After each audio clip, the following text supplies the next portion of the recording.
வன்னி மரத்தடி வருவதும் யாரு? வந்திடும் பொருளை சொல்லுவதாரு?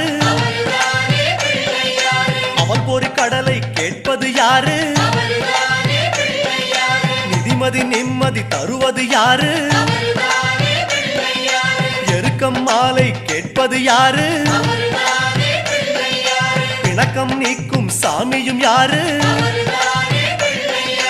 முன்வினை அறுக்கும் மூத்தவன் யாரு?